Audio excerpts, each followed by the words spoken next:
La Liga, plus besoin de la présenter. C'est avec la Première Ligue, le meilleur championnat du monde. Entre 2000 et 2020, c'était peut-être même le championnat numéro 1. Il suffit simplement d'observer les différents résultats des clubs espagnols en Coupe d'Europe pour s'en rendre compte. Ce statut acquis, la Liga le doit avant tout aux différentes stars qu'elle a côtoyées. Voici aujourd'hui notre top 20 des meilleurs joueurs passés par le championnat espagnol depuis le début du 21e siècle. Abonne-toi pour avoir le meilleur du foot en vidéo. On commence avec Diego Forlán. Si nous avons longtemps hésité à commencer notre classement avec R9, notre choix s'est finalement porté sur l'Uruguayen. Passé par Villarreal et l'Atlético Madrid, le natif de Montevideo était un redoutable finisseur. Du gauche, du droit ou encore de la tête, le soulier d'or européen 2005 et 2009 excellait, peu importe sa position, dans la surface de réparation. Passé par Gijón et Saragosse, c'est d'abord à Valence que David Villa explosera au plus haut niveau. Il remplira ensuite son armoire à trophées en rejoignant en 2010 le Barça, avant de soulever quelques années plus tard une Liga avec l'Atlético Madrid. L'Espagnol restera comme l'une des meilleures machines à scorer que la Liga ait connue. Comment évoquer les légendes du Real Madrid sans mentionner Zinedine Zidane? Joueur star de la Casablanca de 2001 à 2006, celui qui a longtemps été le transfert le plus cher de l'histoire du football, restera dans les annales du football espagnol comme étant le chef d'orchestre de cette équipe de Galactique. Et qu'importe s'il était régulièrement positionné sur le flanc gauche de l'attaque, qu'il était sur la fin de sa carrière, ou encore le fait qu'il ne remportera qu'une seule Liga. Le double Z a su illuminer le regard de millions d'amateurs du ballon rond et prouver à tous qu'il fait tout simplement partie des tout meilleurs joueurs de tous les temps. Sergio Busquets est sans aucun doute l'un des joueurs les plus sous-cotés du grand public. Pourtant, le milieu défensif au palmarès ahurissant a su briller par son intelligence de jeu, sa science de la passe et son sens tactique. Il restera dans les annales comme étant la sentinelle parfaite, l'un des piliers du Barça dans les années 2010. Antoine Griezmann, c'est une technique et une intelligence de jeu rare. Un pied gauche raffiné et un dévouement pour le collectif sans faille. Parti faire ses classes à la Real Sociedad, c'est à l'Atlético Madrid que le Français deviendra l'un des tout meilleurs attaquants d'Europe.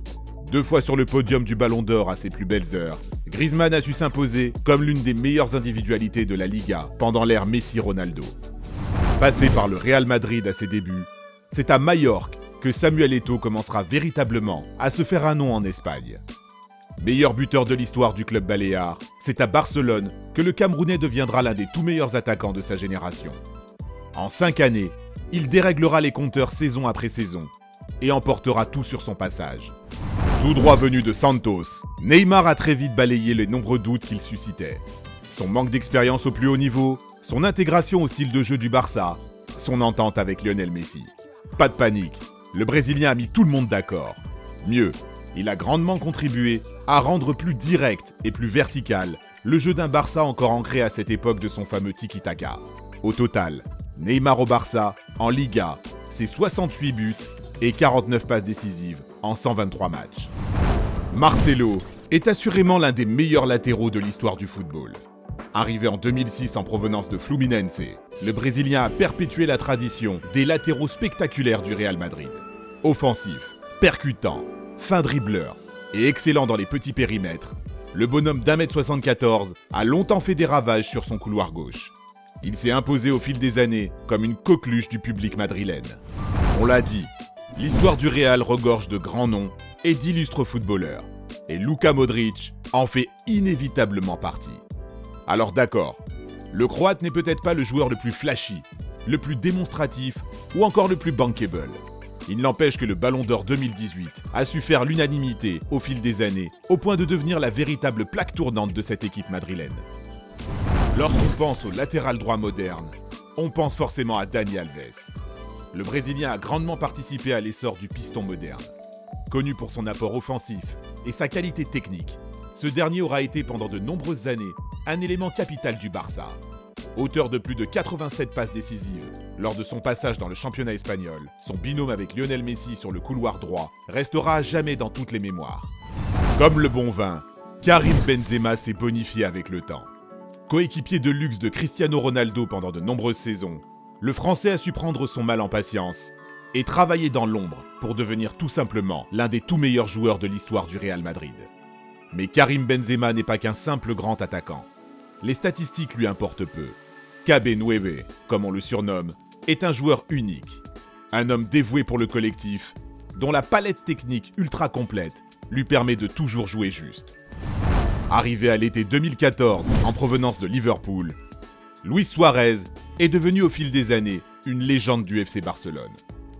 En 6 ans, El Pistolero aura inscrit 198 buts en 283 matchs. On retiendra tout particulièrement son exercice 2015-2016, une année durant laquelle il réussira, dans une ère où Messi et Ronaldo ont longtemps régné sur la Liga, à glaner un soulier d'or européen. Mais réduire Luis Suarez à un simple buteur est ô combien trop réducteur.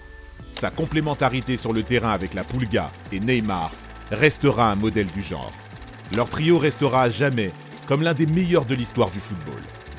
On enchaîne avec Ronaldinho. L'homme aux cheveux longs bouclés et au sourire XXL était un être à part. Un footballeur d'exception qui guidera la nouvelle génération du Barça vers de nouveaux sacres nationaux et continentaux dans les années 2000. Ronaldinho, c'était une technique inclassable. Un joyau adulé par toute une génération qui fera du Camp Nou son jardin et des pelouses européennes ses aires de jeu préférées. À cette époque, personne ne peut le nier. Le Brésilien était le meilleur joueur de la planète. Capitaine emblématique du Barça pendant 10 saisons, Carles Puyol aura tout gagné avec son club de toujours. Humble et rugueux, Puyol restera comme l'un des symboles forts de la domination catalane dans les années 2000-2010. Mieux, comme l'un des tout meilleurs défenseurs de sa génération. Place maintenant à Iker Casillas. Intraitable sur sa ligne et dans sa surface de réparation, le dernier rempart s'est constitué avec le Real Madrid, un palmarès royal, tant sur le plan collectif qu'individuel. Le portier, considéré comme l'un des meilleurs de l'histoire du ballon rond, aura porté le maillot du Real Madrid 725 fois, dont 510 fois en Liga, étant ainsi le deuxième joueur le plus capé de l'histoire du club derrière Raoul. Raoul, justement. Le goléador était un attaquant hors norme, un buteur intelligent et élégant. En 16 saisons au Real Madrid, l'emblématique numéro 7 aura planté 322 buts en 739 matchs, dont 230 rien qu'en Liga.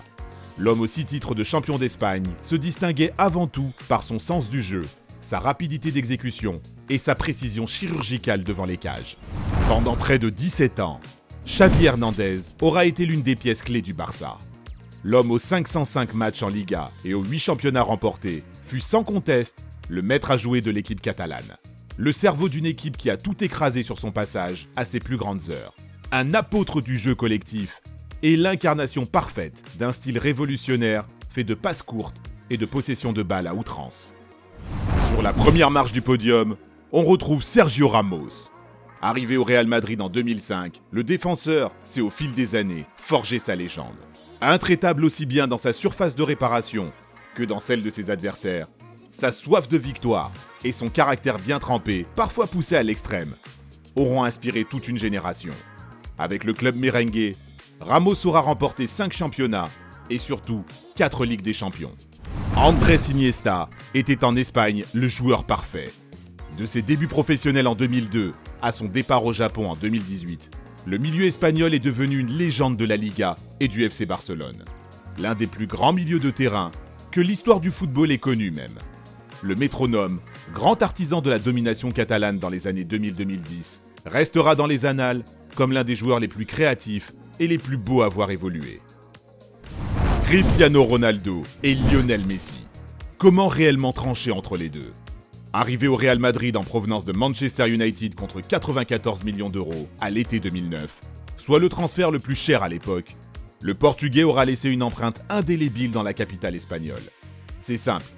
En 9 saisons, CR7 est devenu le meilleur buteur de l'histoire du club, avec 451 réalisations en 438 matchs. Mais ce n'est pas tout. Cristiano Ronaldo, c'est aussi 311 buts en 292 matchs de Liga. 3 saisons à plus de 40 buts en championnat. 6 saisons à plus de 30 buts. Mais aussi 2 Ligas. Une machine, tout simplement. Lionel Messi, lui, de ses débuts en 2004 au FC Barcelone à son départ au PSG en 2021, a également explosé tous les compteurs. Et le moins que l'on puisse dire, c'est que les chiffres parlent d'eux-mêmes. meilleur buteur de l'histoire de la Liga, avec 474 réalisations au compteur. Meilleur buteur sur une saison avec 50 buts en 2011-2012. 383 succès en championnat pour un total de 10 Ligas remportées. La liste de records du sextuple Ballon d'Or est aussi belle qu'éternelle. Peu importe que ce soit Cristiano Ronaldo ou Lionel, les deux hommes ont marqué la Liga de leur empreinte et le monde du football par la même occasion. Enfin, quelques noms comme Fernando Torres, Toni Kroos, Gérard Piqué, Xabi Alonso ou encore Juan Román Riquelme auraient largement mérité leur place dans ce top. Mais il n'y avait pas de place pour tout le monde. Qu'en penses-tu de notre classement? N'hésite pas à nous dire ta préférence entre Messi et Ronaldo en commentaire. Si t'as kiffé, n'hésite pas à parler de notre chaîne autour de toi, de l'aimer et de la partager. À très vite pour une nouvelle vidéo. Ciao ciao.